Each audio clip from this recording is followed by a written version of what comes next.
Hi, everyone. My name is Justin, and My name is Carissa.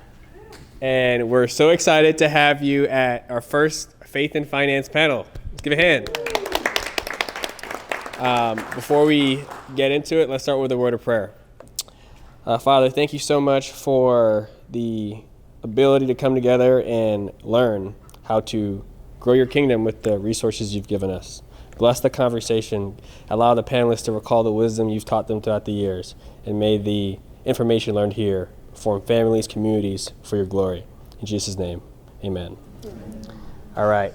So just to tell you guys about what Faith and Finance is, if it's your first time here. Faith and Finance exists to help young adults grow in financial literacy and discover the God-given purpose for their money. There's two verses that we anchor this group off of. The first is Ecclesiastes 11:1, which it says, "Ship your grain across the land, or invest in 6 ventures, even in 7, because you do not know what disaster will come." And then Deuteronomy 8:18, which says, "Remember the Lord thy God, who gives you the ability to produce wealth." So those two verses are our anchor verses, and as we go in tonight, we're going to be learning some wisdom from our awesome panelists here. All right, so we just wanted to give a warm welcome to our panelists here. So go ahead and let's welcome them. We're so thankful that each and every one of you decided to come. We actually have been thinking of your names all the way since, I think, January, February, when we first kind of thought about this group. We thought about a panel, and then we had some names that we wanted to ask. So, if we didn't ask you until since March, we actually kind of thought about you since January, February. So thank you for being here. So like Justin was saying, we both lead out in the Faith and Finance Life group. It's been an amazing journey the past couple weeks, talking about faith and finance, and the Bible has a lot to say about finance, and I've been realizing that as we've been going along. So just thankful for the journey that we've had with that. We just wanted to ask the panelists to introduce themselves and give a brief financial background about what you do and how that relates to finance. We're going to be, over the next hour, we're going to be going through some curated questions that we got from you guys over the past couple weeks. And then at the very end, we're going to leave a couple minutes in case any of you guys have questions today. Sound good? Okay. Well, I guess we'll start with Pete here. So if you can just go ahead and tell us your name and then your financial background. Hello, everyone. My name is Pete. I am a physical therapist, graduated from Loma Linda here. I was fortunate enough to start my own practice, physical therapy practice, and this shirt right here is, I just came from work, so it was a long day today, but glad to be here and just kind of have some now experience over the last 12 years of running my own practice, and had a lot of hurdles to jump over, still jumping over hurdles, still learning every day, but God's been good to teach me how to be more structured and be more financially savvy with the numbers at work. Hey guys, my name is Eric Salazar. I'm an engineer by trade, not in the finance industry, but I got into personal finance soon after starting work in 2016, and I've been slowly learning about investments, real estate, just different kinds of asset classes, and still learning to this day. Hi everyone, I'm Christiana Bissell, and I got into accounting and finance actually after being a student missionary in Bolivia for a year and a half.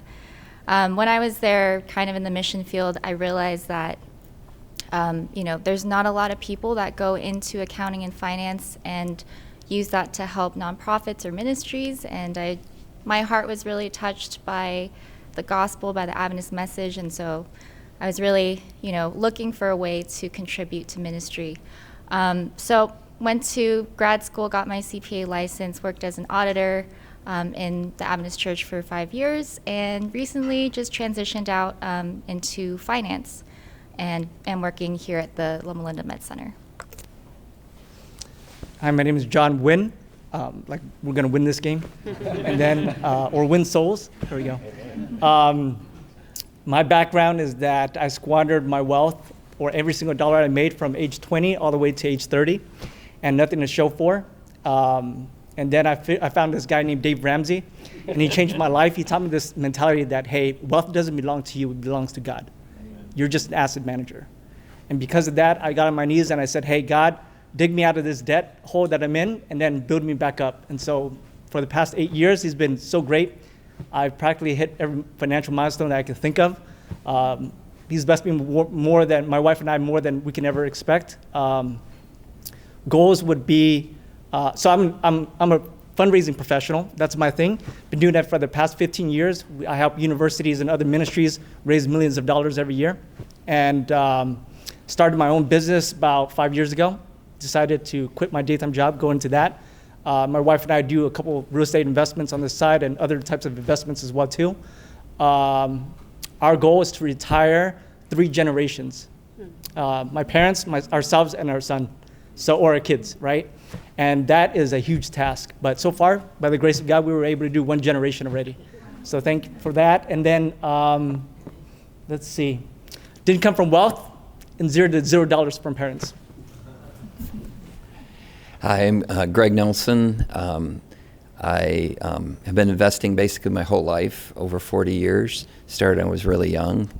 And I've been head of investment. I've had an investment firm before, and I've been head of investments for Loma Linda University for 25 years. So we manage all the assets, investment assets for the medical center and the university. And he's humble, because I was actually here when he was recruited, and I was sitting on the investment management committee when he started at about 63 or 67 million. He helps manage, I think it's about 1.7 million, maybe 1.8 Billion. billion. Yes, billion, not million. So it's kind of grown, and he's been here 25 years. I've learned a ton from him. My name's Gary. I'm the director of accounting for the University Church. For the last 5 years or so. I should have retired. And before that, I worked at Orangewood Academy for a couple of years and was audited by her. And she could tell you that I'm not the best accountant in the world. And before that, I did consulting for Inland Hematology Oncology Medical Group for a couple of years. And then before that, I was president of the La Loma Federal Credit Union. Then I was the dean of finance for the medical school for 18 years and 4 years in the dental school. And before that, I worked as an auditor in Denver, Colorado. And before that, I started out as an accountant many years ago. All right. Give another hand for the panelists. In the back, or? All-star group here. So we're going to start off with our pre-prepared questions. And our first question is for Greg. It is, how do you avoid analysis paralysis or otherwise make timely, effective financial decisions? Well, like anything else, if you want to be good in finance, you have to spend some time in it. And analysis paralysis, if you are unsure about what you're doing, you want to do something very simple. Just do an index fund, or do the most simple thing with the lowest risk. And then as you get more sophisticated, you can go up the scale and do more sophisticated things. But the main thing I would say is, make time to learn, the basics of investments, because it'll really pay off. Does anyone else want to add to that? You guys want to add? What was the question again? How do you avoid analysis paralysis or otherwise make timely, effective financial decisions? So when I first started my job, I come from a generation where getting into college, the country was heading into the 2008-2009 financial crisis. I heard about a lot of people losing a lot of their 401k money, 50%, 60%. And so that was very fresh in my mind. So for me, the first step that I had to get out of was, like he said, learning about what those investments are, learning about what the stock market is, and understanding a little bit more about it. It made me more comfortable being able to put money into it and realizing, well, if I put my money in there and the stock market loses 50% of its value, I don't lose a single cent if I don't pull out. And that made me a lot more comfortable with being able to invest and start learning more and doing more riskier things, like you said. So definitely learning about it will make you more comfortable. And yeah. I think also beyond that is understanding your own personality type. sometimes we are the personality type to be paralyzed with any decision. So just understanding maybe why you're paralyzed, and then of course educating yourself as to, more about whatever you're trying to get over, and then ultimately, talk to other peers like these experts over there and try to get sound advice and just put it all together, and of course God involved, and I think you hopefully can jump over that hurdle of the paralysis. Thank you for those answers. Those are great.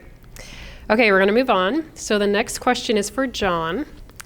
And for John, what was your riskiest financial move and how did it work out for you? So what was your riskiest financial move and how did it work out for you? I've lost like money before. I've lost maybe 10,000 in stocks. My wife has lost in cryptocurrency, probably about 25,000. But none of that is that's like light work. I think that this question, no offense to the person who asked it, I just didn't like it because I couldn't find an answer for this. So bear with me.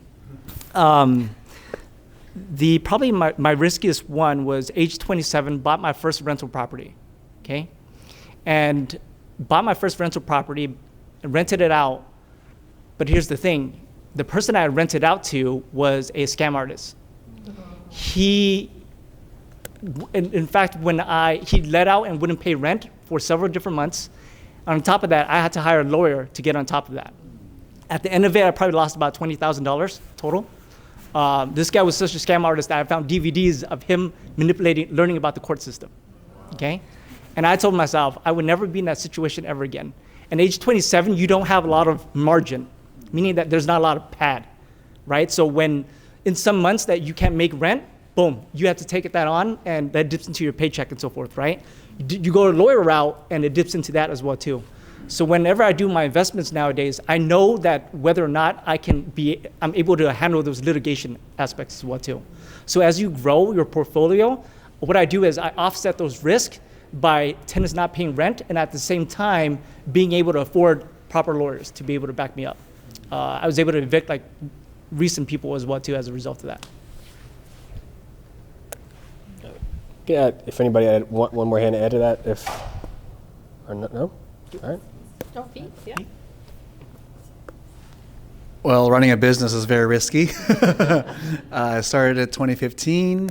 I was so naive back then. I didn't know anything about it. But thankfully, I have great parents who really led me through all the steps and proper finance and whatnot, and still coaching me to this day. So, yeah, any kind of business is very risky. What is the stat? Like 80% of businesses fail in the first 2 years. Yeah, and we can talk more about why, but yeah, I think the business. But thankfully, with God's help, we're doing fine. It's been 12 years. Things are great and still growing and expanding, and so it's been great. So yeah, business. Risky. Thank you, Greg. Yeah, I was 19 and my dad had sold a company to M&M Mars and he gave me $4 million to invest for him. And I thought I was brilliant because I'd been, researching and I'd been doing well up to that point. So I invested in a AAA rated municipal bond that was insured, thinking this is the safest investment ever. It was called Washington Public Power System, and they had 5 plants. 3 of them were nuclear, the first nuclear plants. It was the largest municipal bond ever done. This was 1979, I think, or 80. Anyway, long story short, I put all the money he gave me in one investment. And then I got a call from a broker one day saying, hey, have you heard that bond might go under because a nuclear plant was leaking? So, and it ended up with that call, selling it. But that taught me a really good lesson. That's why in the foundation right now, we have 843 individual line items of investments. So diversification is free, and you never put all your eggs in one basket because it can sound perfect, AAA insured, and it can go bust. Thank you guys for that. Okay. The next one is for Christiana. What are the highest impact tax strategies and decisions that most people overlook? So I have somewhat avoided taxes in my career. We took our taxes to H&R Block this year. No, I'm just kidding. We did our taxes, but to be honest, my husband actually did the most, and he's probably much fresher with the tax code right now. But I did think about this question, and this is a strategy that you've probably heard about, and it's a tiny bit technical. So how many of you are aware of what IRAs are? Okay, most of you have at least heard of IRAs. So just very quick definition, you have your traditional IRA. IRA stands for individual retirement account, and it's a way to save money and invest with tax benefits or tax protection. And so traditional IRAs, you don't have to pay taxes going into it. So let's say you want to put $5,000 from your paycheck into your retirement account. All $5,000 can go in. None of it will be taxed. But once you withdraw the money, you're going to get taxes. Roth IRAs are the opposite, where you have to pay taxes on the front end. So not all the $5,000 is going to go into your retirement account. Maybe $3,500 will go in because of the taxes you're paying. And it grows tax-free. You can withdraw both the contributions and the earnings tax-free at the end, which is amazing. The thing about Roth IRAs is you have a limit to how much you can contribute every year. I think right now it's $7,500. Someone could fact check me on that. But you max that out very quickly, and what people don't always realize is you can roll over money from a traditional retirement 401k, 403b, or your traditional IRA into a Roth IRA, and there is no limit in how much you can roll over. So I actually went through this recently because I switched jobs. I took my retirement account, my 403b, the entire balance in that account, including what had been invested and the earnings on that, I was able to roll over into a Roth IRA. All of that will be considered contributions. The one downside is you have to pay taxes on it. But it's way better to do that on the front end, and then all of that money can actually grow tax-free and be withdrawn later. So that's my one tax strategy. Great. Down there, Gary. And those funds compound. So I don't know if you know about the power of compounding, but I put $5 a paycheck initially into a TSA, which is predecessor to an IRA. And then I got a raise, so I put $10 a paycheck in. And I worked at Porter Hospital or the corporate office for like 5 years. Well, guess what? 40 years later, it's 140 grand. Yeah. That's compounding. Yeah. So I've moved up in tax income bracket over the years and so forth, so I've experienced like a whole spectrum of taxes that is good and bad and so forth, right? I probably spend a lot of money on accountants by now, but here's the thing. If you're making below $500,000, there's not much tax strategies that you need to worry about, okay?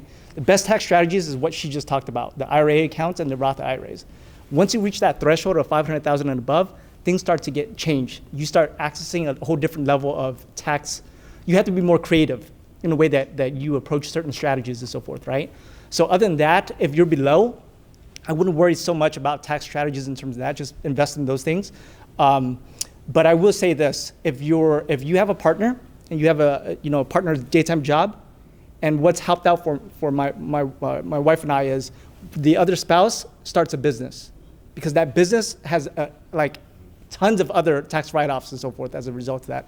Pete can talk more into that, but essentially that's what I do. I run my business on the side while my wife works a daytime job for a W-2. When you have a W-2, there's not a lot of flexibility for tax incentives. Great. All right, I think we're going to move on here. And the next one is for Eric. Eric, do you subscribe to FIRE? That's Financial Independence, Retire Early. And if so, how is it going for you? And if not, why not? Yeah, so that movement, how many of you guys have heard of the FIRE movement? At this point, most of you guys. So I think when I first started the personal finance journey, I was subscribing to it a lot more. It is kind of, everyone's journey is different, right? You can hear of people who just accelerate through, and in like 7 or 8 years, they're financially free. It depends very much on the lifestyle you have now, the lifestyle you want later, the sacrifices that you're willing to make. So I think over the years, my perspective has matured and kind of evolved over time. Now my wife and I, who are very much on the same page, which is also a major factor in your financial success, is making sure that your spouse, your significant other is on the same page about what you guys want your lives to look like in the future, what your goals are for your family, like what John was saying. And we're very much on the same page. And right now we take the overall philosophy of, save big, spend on things that really matter, on experiences, not so much things that we personally feel are not, valuable in the long term. And we take that philosophy, and right now we're kind of thinking, if we retire in the next 10 to 15 years, that'd be great. Right now we don't want to accelerate. We just had a kid a couple months ago, so it's expensive. Yeah. So right now plans have kind of gotten a little bit derailed in that sense, but yeah. What's the second part of that question? If you didn't subscribe to it, why not? Yeah. So, can you define FIRE for them? You did? Oh. Yeah, financial independence, retire early. Yeah. Anyone else want to talk about it? John? I would say that for me, for the FIRE thing to work, you have to really live like very basic. Okay, so you have to really beans and rice all day, every day. And don't get me wrong, when I was building up my wealth, all I did was I lived off of Del Taco for if I showed you the receipts, you'd be shocked, okay? And it wasn't even the exorbitant ones and so forth. It was Del Taco dollar menu, right? And so, but thank God I'm out of that phase right now. But everything's a phase, right? And I think I would think that it sucks the fun out of life that you won't be able to survive in the long run. Especially when you're married and kids, they definitely don't want to go FIRE with you, right? So it's a little bit different. I don't know, for me, I lost my train of thought. I had something cool to say, now I don't anymore. But essentially, for me, I don't run the FIRE. I do want to retire young. My objective is probably in the next 8 years, somewhere around there. But that doesn't mean I'm going to retire and do nothing though. Mm-hmm. It'll be retirement on my own terms. Mm-hmm. In fact, I probably have a suspicion that I'll probably be making more money than before. But I want to be able to do my things the way I want to do it, rather than have people rely on me. Mm-hmm. So that's what it was. Yeah, to add to that, 2 things. Number one is what you do in retirement, right? It's what your life's purpose is. If money wasn't an object, what would I do all day? Mm-hmm. Would I start a photography business? Would I do X, do Y? Most people, when they retire early, they'll spend 2 or 3 weeks watching TV or traveling for maybe a month, 2 months. And then you come back down to earth and okay, I live in this community. What else do I want to do with my life? There's always more that you can do. And like what John said, what ends up happening with a lot of people is they lose their inhibitions, their fears for starting that business that they always wanted to start or whatever. And they end up making more money, ironically, after they let go of that fear, that anchor that ties them down, and now they're able to be even more free, right? So that's the first thing I wanted to say. The second thing is there's multiple levels of FIRE, what they call it, right? So there's coast FI, there's fat FI, there's lean FI. What else is there? Chubby FI. That's fat FI. And so all these are different philosophies for how you approach life in that both now and in the retirement phase. For example, so Coast FI would be something where you put enough into your IRA, your 401k, and you're young enough where by, say, age of 30, you've invested 200K. By the time you reach 65, which is, what did I say? 40 years later, that, by the power of compounding, will have reached who knows how much. $2 million easily. And so having that freedom where now you've invested in your future and you know that you're secure at that point. Now you have the flexibility of saying, well, now I want to start that business that's a little risky, and I know I'm not going to be able to contribute as much later on, but I'm set for that part of life, and I can kind of gamble now, depending on your life situation, if you have kids, if you have other people dependent on you, and you have flexibility in that sense. Now, if you want to live life, with your yacht, with that vacation home in 3 different states, now you're looking more of fat fire, where you really have to invest a lot now to make a lot later, right? And so that requires different sacrifices, different investments, different mentality as well. So it depends on what you want your life to look like now, as well as what you want your life to look like later, right? So there's a lot of latitude, a lot of flexibility for what you can do in that movement. And there's a lot of people who have succeeded in many of those areas. No, thank you for sharing that, Eric. You touched on business, and the next question is about that. So this one's for Pete. I'm trying to start a business.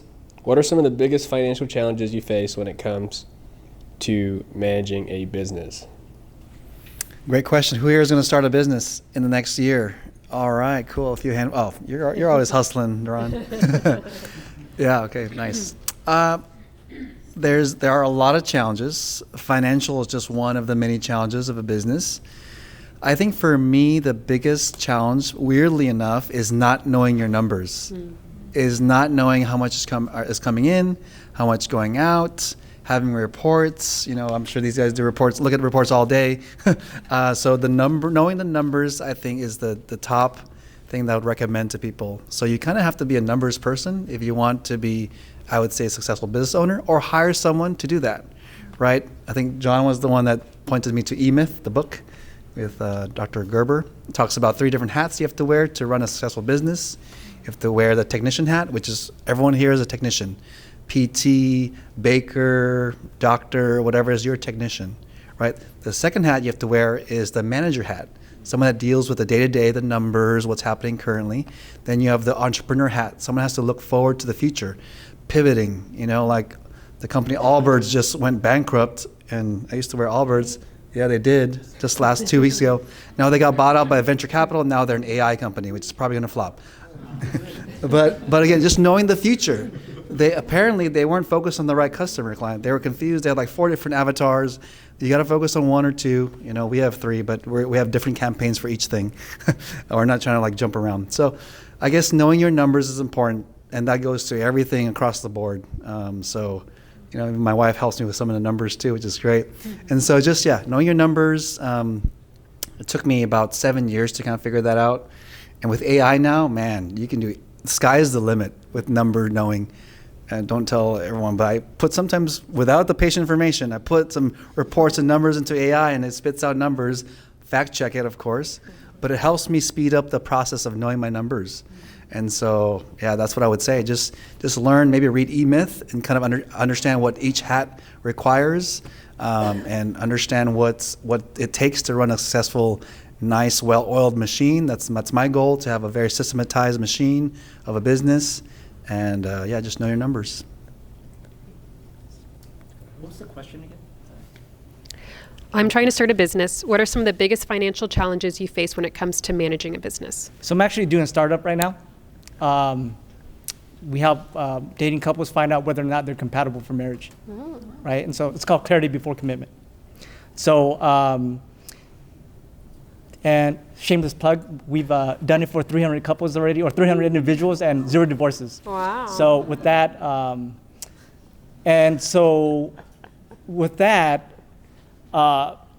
my biggest tip is that you will run into a lot of obstacles doing a startup. More than you will ever, whatever you fathom is going to take, it's probably going to take about 3 to 4 times, even 5 times that amount. So because of that, you need to know your burn rate. Meaning how much do you have to invest inside that business so that it keeps on going and has the best chance of success? That whether that be hiring the contractors or workers to develop that business, or whether or not for marketing dollars and so forth, right? That takes a lot of money as a result of that. And how much are you able to last as a result of that? That's a huge thing that you need to keep in mind for. Yeah, speaking of the burn rate, it's also how much do you want to make? Knowing the numbers for that too, because you might just be burning out and trying to just stay afloat, but then you don't get paid for like 10 years, so that doesn't set you up for the fire. You're just kind of in this hole. A lot of PT owners are like in the red often, and so they're like trying to get money from here and there, and the business actually isn't sustained, and it's not healthy. So, just making sure, the numbers are good, the burn rate, and just how much you can kind of like read different books on that or talk to your accountant. Profit First is a good book about that, as far as like how to kind of figure all the numbers. But yeah, just try to learn about the numbers that are included in the business and just kind of work off a business plan. Just be very thorough before you start, unlike me. We're all about books here. You said Profit First. Who wrote that? Mike, I don't know how to say his last name. M.C. Michalowicz, I think, something like that. No, Mike something. Michael something. Okay. And then you mentioned another book. Was that the same book? I can't remember. Oh, E-Myth. Revisited? Yeah, That's another good business book? Yeah. Okay, great. All right, just throwing that out Gerber? there. We're all about our books here. We like to read. Gerber, yeah. By Gerber, okay. Okay, this next one here is for Gary. Gary, from a financial perspective, how do we live for heaven while also living here on earth? Interesting question. Well, for me, it's realizing that your funds aren't your funds. Those are God's funds. And there's a whole bunch of principles in the Bible about not worshiping money, not comparing yourself to somebody else, living within your means.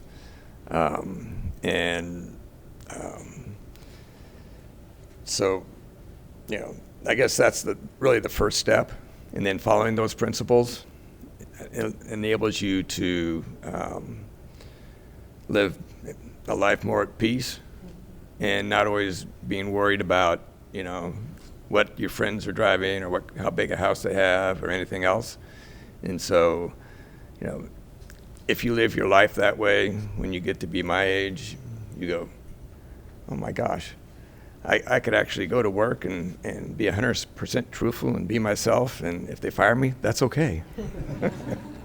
Because, you've followed the principles that are in the Bible. Dave Ramsey, of course, is a good example of doing that. And I learned, before Dave Ramsey, I learned some of those issues the hard way. But, so, that's why I work here at the church, is because it's not for the money, it's because they need my help. And try to make a difference. Well, we appreciate you making a difference. Yeah, I would say, God created us, and all wisdom comes from God, and we have to remember that stewardship is a huge part of that. And so, get involved with church and charities and other things, because the more you give, the more God will give back to you. And it's a principle that always works. If you're out there helping and giving, God will bless you. At the end of the day, my tip to you guys is that to remember that we're all kingdom builders. We were placed on this earth for a reason. In fact, that's why I'm so passionate about this, even though I should be home with my baby right now. I'm very passionate about this because maybe some people don't agree with me on this, but I want you guys all to be rich. Because more money means more ministry. No money means no ministry. You need to burn that thought into your head. If living here on earth was for myself, I would have been fine a long time ago. There's no reason for me to do startups and all these things and waking up, staying up, sleeping at 2 a.m. in the morning. The only reason why we do that, my wife and I, is so that we can build the kingdom even further. And as long as you have that as your motivation, burnout isn't as bad and so forth. It doesn't happen quite as often, right? So keep your eyes on the prize. We are here on this earth for a reason. I think of the passage I think we're all familiar with, lay not up for yourselves treasures on earth where moth and rust do corrupt and thieves break in and steal, but lay up for yourselves treasures in heaven. And, that can be kind of like, what does that mean? Lay up for yourselves treasures in heaven. It's not like we can get some money and deposit it into heaven. Like, there's no bank of heaven around here that I can see.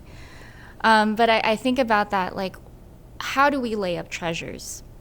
It's our mindset. It's also how we spend our money. And if our lives are spent thinking about how to spend money on ourselves, then we're laying up treasures for ourselves here on this earth. But when we are investing in the bank of heaven, I think it means investing in the work of spreading the gospel, so in mission work, in ministry, but also investing in people, because people are the only ones that are going to be in heaven, right? So I like what Greg said about the more you give, God always gives back to you, because I've found that so true in my life. And I think it's not just giving back. He'll give back in the material financial blessings, but he gives back in a much bigger way in changing our hearts. Yeah, I think of a beyond the Bible. There's another book, Go Giver. It's more of like a short book. Quick Author read. name?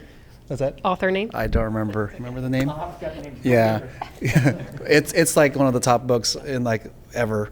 So it just talks about giving more, and so obviously we're Christians. We're called to serve, and so as I've adopted that mindset, even at work. And I'm not giving financially, but I'm giving my time. I'm listening to my patients. I'm making sure they get the best. I'm their advocate. It just full circles comes back to where they tell their patients about how they felt they were provided for, cared for, and it just grows. I think the same way, tangibly, whatever you do, whether you're a medical professional or going out pumping gas, just being nice to people, just having a compassionate heart, it'll just come around and go around the way. You may not see it come back to you, but it's going around. So just always be compassionate to people the way Christ was, That's good. One more.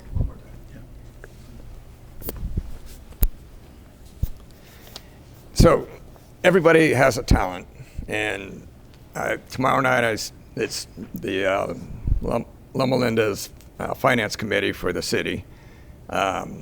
Later it's the Chamber of Commerce. So whatever talent you have, don't think about it in terms of getting paid for it. Think about it in terms of what can I benefit others. And what you'll find is that it benefits you tremendously. Mm-hmm. So it's, at least for me.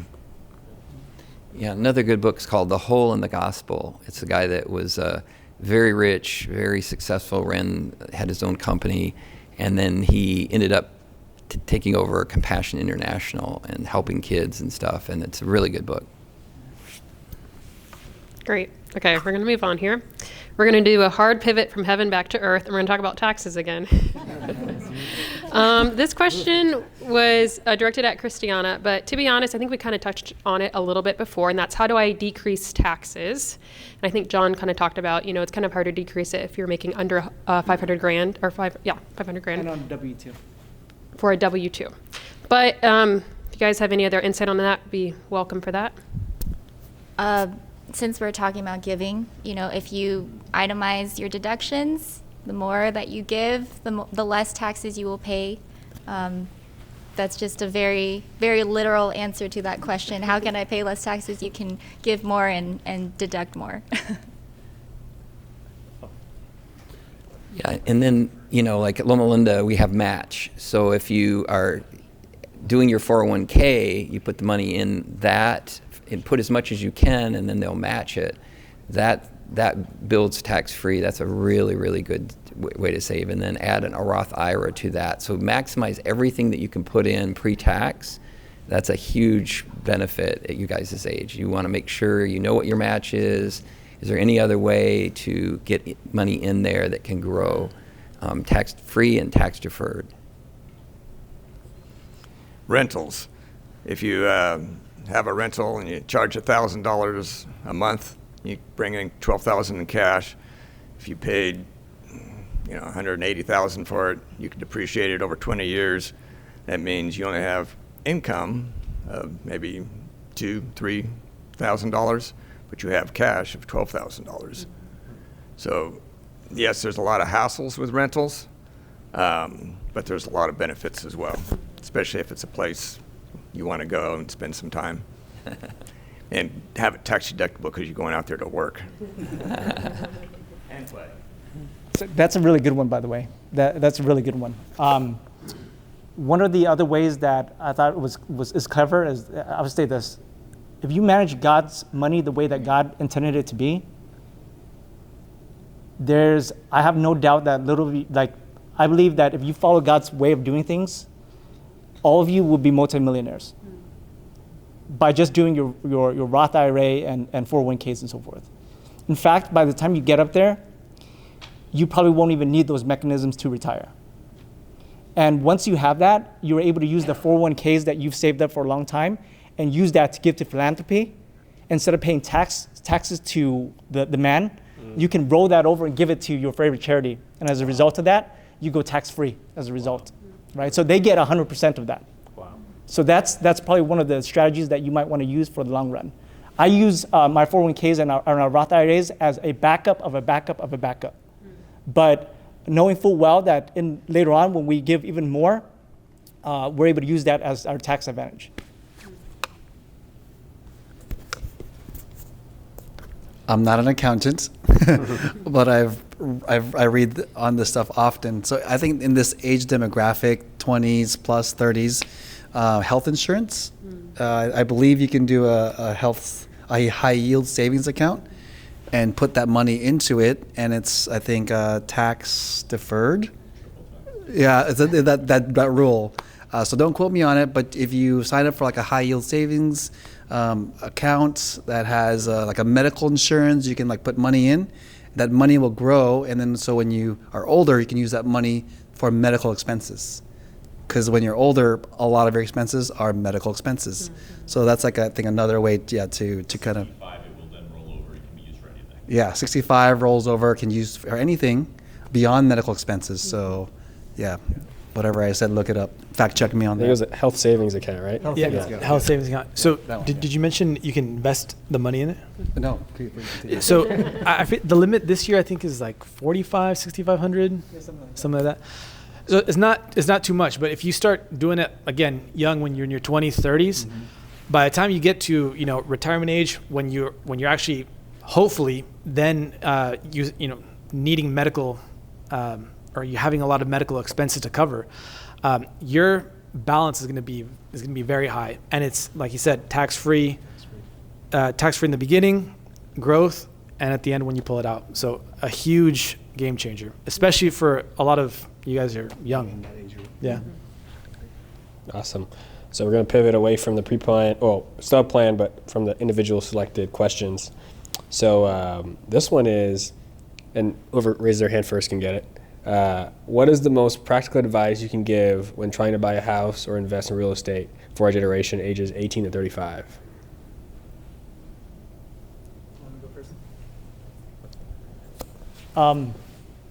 I would say it's according to your phases of life, okay? So if you're 18 to in your 18 all the way to 30s, don't rent an apartment. Rent a room. Save that money, pile it up, and that's how you buy your first property. Remember that house that I bought in the rental that I was at 27 years old? Well, after I bought it, I stayed on my parents' couch. Okay? So I did that for a very long time. Even when I moved over here to Loma Linda, I rented a room as a result of that. Then once I hit my 30s, I go, man, I don't want to live with housemates anymore. Because sometimes it's not like the best thing for like housemates. There's a lot of boundaries being crossed and so forth, right? So I said, you know what? I'm going to move to a private unit that is away from y'all. So I did that, right? And so, you can live in it. You can move up to an apartment and so forth, right? But once you get married, it's a whole different scenario. Your spouse would not be wanting to be in a rented room with you, right? Or probably not an apartment as well. So you want to aim for your first house that way. And by then, you'll have your first house that maybe you invested it and you had the fortunate to buy it in your 20s and so forth, and you get married in your 30s, or I'm just making things up, in your early 30s, you'll be able to transition to that house or sell that home and upgrade the home, right? So that's what I would do. if I was to do it all over again, actually I did that. So, but that's probably the best route that I can think of. Like the best hack that I could give you is save as much money as you can. Keep the expenses really low so that you can be able to invest in something that is larger. Okay. So I agree. Yeah. Yeah, I mean, I think, you want to try to buy the house as soon as you can because you're throwing away rent money. And, build up your credit score, pay all your debts, one thing, make sure you do that, set up a savings plan. And then when you buy your first real estate, it doesn't have to be this huge thing. It could be a condo, it can be, one of my analysts right now is buying Airbnb in the area. So once they grow out of that, it's smaller, they'll be able to rent it. And so that'll be their first purchase. It's, it's only like 1,000 square feet, but it's in a great spot. And so, try to get yourself into something as soon as you can. It doesn't have to be huge, but then you've got the habit of, you've made this investment and you make the payments and you're building up equity as soon as you can. My first house in Loma Linda was like 600 square feet. But you're not throwing away rent. Yeah, it's tiny for me and my wife. And when a few years later, when she got pregnant, yes, we did end up buying a bigger house. But it's how you get started. I mean, start small and keep your expenses low. Another thing that you forget to factor when you're buying a house, factor out the burn rate for that as well too. Maintenance costs, oof. For some reason, Murphy's Law loves to hit you when you're buying a house, right? So you're dealing with tenants and you're dealing with yourself. Things happen quite a bit. So. Yes, that's very true. We almost had flooding happen 3 times in the past year. But I would say, sometimes people think this is like an outdated rule, but I really am a big believer in the 20% down payment. Because I think that's a good measure of whether you can really afford the house, and it's going to lower your interest rate. It's also going to lower the amount that you just pay in interest over the course of the mortgage. And it does take time and discipline to save up for that, but I think it's well worth it. Can you repeat the question one time? What is the most practical advice you can give when trying to buy a house or invest in a real estate for our generation? One of the number one mistakes that all home buyers make is not negotiating your loan terms. I've made that mistake and cost me quite a bit. But you can negotiate the rate. You can negotiate almost anything. And you can negotiate between different lenders too, right? So one thing I just did recently when I refinanced the house was I got a loan estimate from one lender. I pass it on to the next one. Hey, can you match it or beat that one? They give me something a little bit better. Go to the next one, do the same thing. Start again with number one. I was able to lower it significantly, and that's something I had never really truly gone out to that extent. My wife has a different personality type than I have. And so she's very she felt very icky about that. Like, no, it's not right. It's very correct because they're doing the same thing to you guys, So you're not taking advantage of them. They have a lot of margin there to play with, and they will lower their numbers significantly to get your business. So always do that as much as you can. And as a general rule in life, if you don't ask for something, you will never get it, right? So that's a big life hack that I've learned a little later in life. I wish I would have learned that when I was 15. Those are all great. Thank you guys for that. Okay, this is another big question. Do you have a finance inspiration? If so, who and why? John. Like a person that is Anything. Dave Ramsey. Honestly, it's the Dave Ramsey. I can't talk. He changed my life in terms of that. I got out of debt. I was $40,000 in the hole back then at age 30, and I got out of debt in 3 months. The journey to get out of debt, if you're very intentional about it, is more important than any other journey that you go through. right? Because you will learn how to fill up that hole. You will start thinking outside the box. How do I fill up this hole as quick as possible? And the only way to do that is to get a bigger shovel. Okay, meaning that how can I generate income so I can get a bigger shovel to fill up that hole? And once you're leveled out and you fill up that hole, that big shovel that you have, you start thinking creativity and how to get an even larger shovel as a result of that. So that discipline that you have in terms of finances, man, Dave Ramsey changed my life in terms of that. Okay. Other than that, I just ask around and so forth and ask how. Well, my job is a little bit different. My job is, at the end of the day, I told you I'm a nonprofit fundraiser for the past 15 years by trade. I sit down with rich folks, and one of the best opportunities that I get to ask is, how did you make your millions, right? And so I take from the best and I slice it in and try to apply it to my life. Yeah, that's just what I was going to say. I challenge my investment team. We have to have 50 new relationships a year, and we meet with people all over. Since at our size we can meet with anybody, so we're picking their brains. We're meeting with all the other endowments across the country.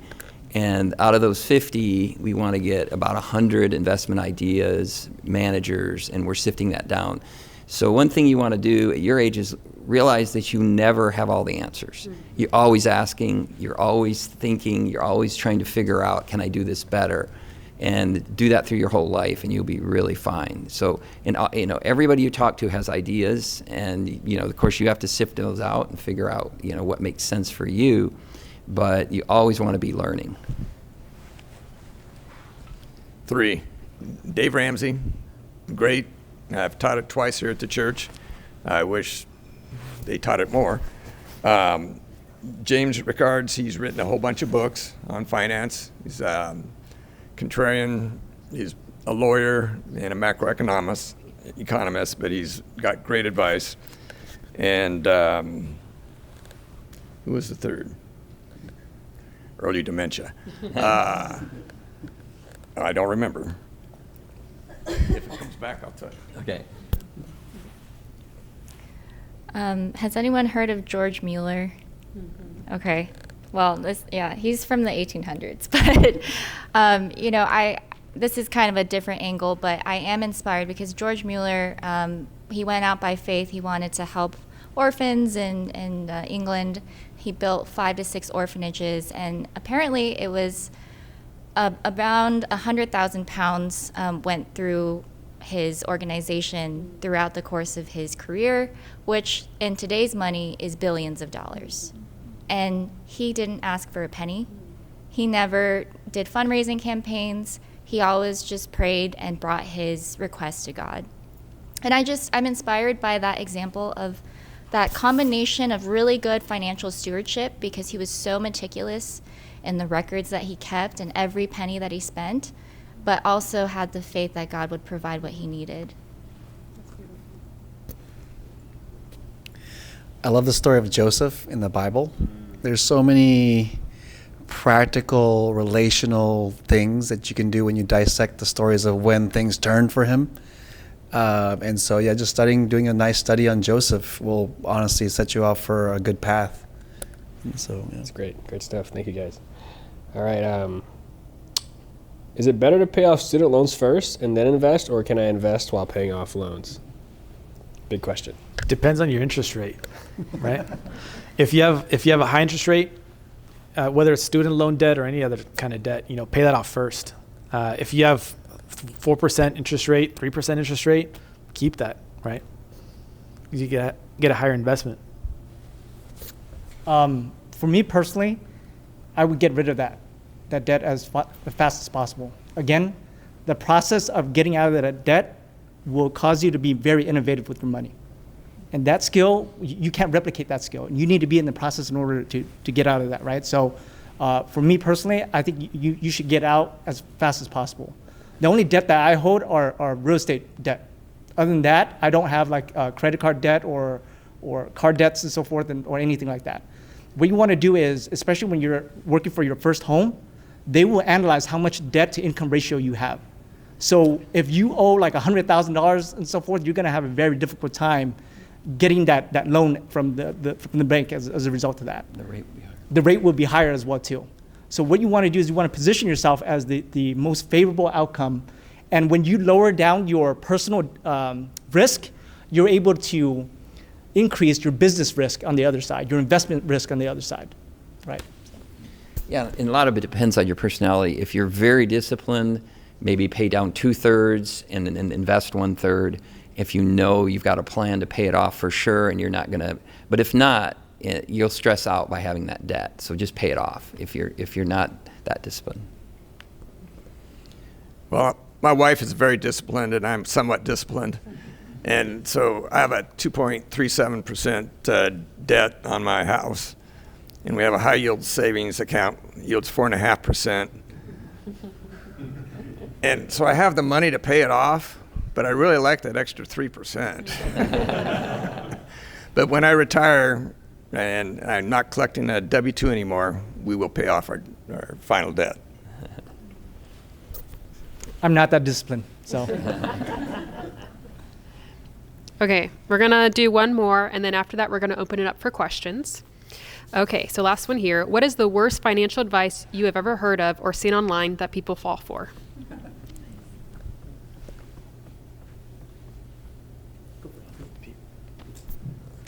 Well, it's like getting rich quick, right? Those schemes that will say, "Oh, I only spent like $500, and now I have like $500,000." Like, no, it doesn't work that way. So don't fall for that. You know, unfortunately, with the crypto thing too, it's like, "Oh yeah, let's put in this much money. Oh my goodness, it's gonna 10x." No, it didn't happen. I lost it. So the worst advice is having the false assumption that your money will 100x in like 3 years. I think that's not a good thing to follow. One of the worst financial advices I ever got is this mindset that being poor is virtuous. That somehow you're more faithful to God because you're poor, or that you give away, the most, you give away philanthropically more than you take in for yourself. I think that was a mindset that I had, and it kept me broke. I believe that God, you can prove me wrong after this and stuff, but I actually believe that God wants you to be rich. And not in a type of prosperity gospel type of a thing. If God wants you to live a life, God died so that we can live a more fruitful life. He wants you to be rich in your marriage. He wants you to be rich in your family. He wants you to be rich in your health. So why is it that when it comes to money, he doesn't want you to be rich in that area? Doesn't make any sense biblically.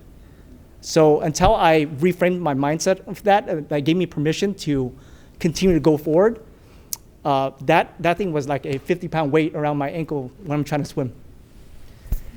Yeah, I mean, I'll piggyback over what he said. In your life, you'll get so many pitches. You make 30% on this, 20% on this, and all that. What people don't realize is they put out that money in and they lose it. They're starting out from zero. And so if you have a portfolio and you put 10% of your money in this very risky and it's gone, it was much better off to put it all in something that's more safe. So the worst advice is all the things you'll see, being at Loma Linda for a long time, I've had so many people come to me and say, how do I get out of this investment? And it was one of those deals where they said, wow, you're going to 4 times your money in the next 5 years. Be careful with those. So tell me about if you put $100,000 in, you did a study, and if the risk was, and it's right, what the returns were. Well, for our committee, because our main goal at Loma Linda is steady returns. So our 25-year standard deviation is 4.3. And so we keep a very low standard deviation. And so I wanted to explain to the investment community about 10 years ago, we found 2 mutual funds with the exact same, when they started, they've both been 25 years. And we looked at the dollar rate of return. And most people don't understand that the dollar rate of return is different depending on the standard deviation of the fund. So one fund had a huge standard deviation. It would go up 40% one year and go down. And the other one had an 8%. One had like a 26%.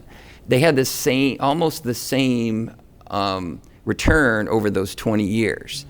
But the one with the smaller standard deviation had 20% more money. And the reason for that is when you lose 25, you got to make 50 to get back. And people don't understand that. So you want the steady return. You can have two mutual funds with the same return. The one with a lower standard deviation is going to compound money much faster. Yeah. So it's just a principle of math. Mm-hmm. So I'm actually going to talk a little bit about money, which I learned a lot about when I was president of a credit union. This is a $20 bill, and this is 1 ounce of silver. So when I started working at the credit union, I bought one of these. Actually, I bought a bunch of these. $18 for an ounce of silver. What is it worth today? $80 an ounce. What is this? This is paper. This is physical. So all my life, I bought 18 acres of land in Colorado when I was working back there for $22,000. What's it worth today? $250,000. It's a physical asset, and yes, the market price goes up and down, but it's going to be there. If you look at the S&P 500 over the last 100 years, since it started, there's only like less than 20 that still exist, and then they keep getting replaced. So money is truly a false god, and what people don't understand about money is like inflation. That's another area that is my expertise. And I use the 1980 method, and they don't use that method anymore. So they tell you inflation might be 3 or 4%. If you use the 1980 method, it's more like 6 or 7%. What is inflation? It means the value of your dollar, your paper dollar, goes down every year. The other thing people don't understand is what is money? Well, up till 1973, it was backed by a physical asset, silver and gold. After 1973, it is now backed by your ability to pay back the debt. So instead of them buying gold or silver and issuing a dollar, now they issue a dollar of debt. And it's you people who get to pay taxes are what backs our money. What is the average life of a fiat currency? It's 50 years. Well, we're doing better than the average life. But again, I encourage you not only to invest in the stock market and bonds and whatnot, but also physical stuff. Real assets. Your home's a real asset. Gold and silver are a real asset. There should be a very small portion of it, but you really should invest in real assets, not just paper assets. All right. Those are really good. Okay, so now we're going to open up the floor. Do any of you guys have questions that you'd like to ask the panel? If there was something maybe that you maybe learned recently. Sorry. So it's on the recording. What would, if you could go back 5 years from now, before now, what would you implement 5 years ago that you wish you would have done at that point financially? So. You can't, how does it go? You can't manage what you can't measure. So one thing that I was talking to Pete and Christiana with in the beginning was how to track your monthly expenses, right? It's a very simple thing that you can do, especially when you're first starting out. When you have businesses and real estate, it gets a lot more complicated. So the sooner you can do it, the sooner you get into that mindset, the better it will be for you. You'll be able to clearly see a picture also of how much your burn rate, right? How much you're spending, how much you're bringing in, and you can strategize. How much am I spending on, streaming services? How much am I spending on going out? How much am I spending on clothes, etc. It'll give you a clear picture of where you're at and what you can tweak to get to where you want to be.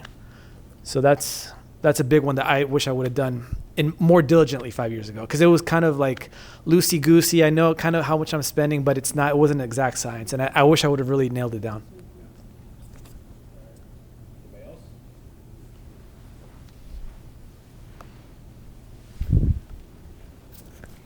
So I would have to ask, in what ways has technology kind of impacted the way you track your finances? Because we always see that there's a lot of like budgeting apps, a lot of ways to like do your accounting for businesses, and they all seem to be selling you the same exact thing, but like it's like the same exact information and decision support you would get, just in a different format, I guess, or whatever.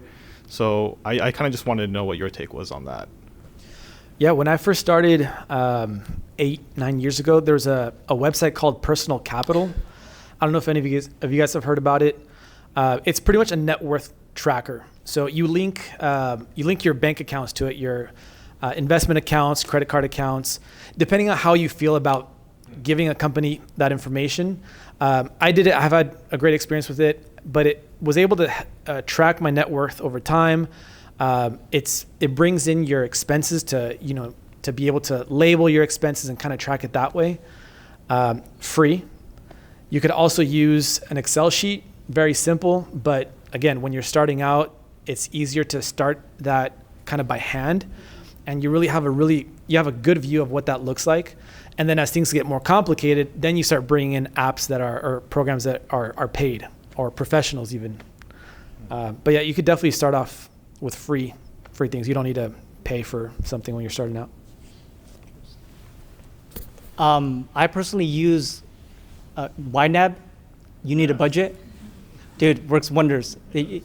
When you do the free route and stuff like that, and you're doing Excel, if you're in a crunch, do Excel.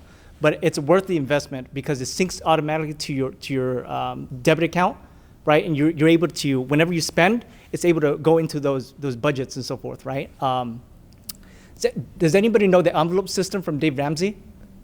Like, dude, that got me out of debt quick. Like, I used to have like I used to pop a tire, and when I was in heavy debt, I'd be like, oh no, how am I gonna pay for this, right? And so now when I pop a tire, I just go into the envelope, and here it is, right? So I actually used to have physical envelopes, but now because of technology, there's this bank called Relay, and what Relay does, it's actually modeled after Profit First, the book. So what it is once you drop the money from your paycheck, it automatically spits it in, and you're able to make unlimited envelopes or unlimited accounts. And it automatically disperses it into those envelopes that you've set the conditions and percentages for. So for giving, it automatically goes into 10% or 15% goes into that. For auto stuff, it goes automatically spits into that, right? So I like to be as hands-free as much as possible. I'll take one more. I know we're on time here,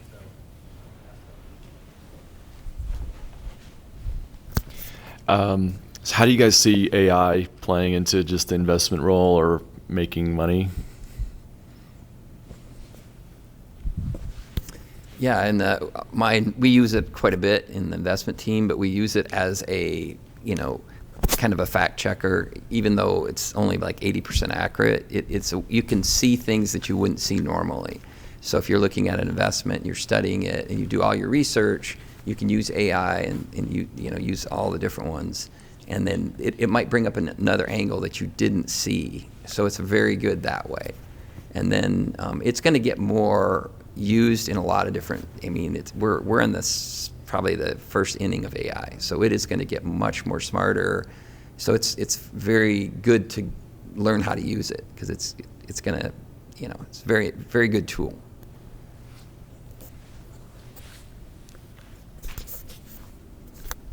I'm not an AI expert, but there's so many crazy AIs now that you can, like OpenClaw, right? OpenClaw, you connect it to a computer and it becomes your personal assistant. And so I think in the same way, it's like, the first inning. In the ninth inning, there's going to be computer programs that are doing everything that could have been done with like 1,000 people. It could do it in like 2 seconds.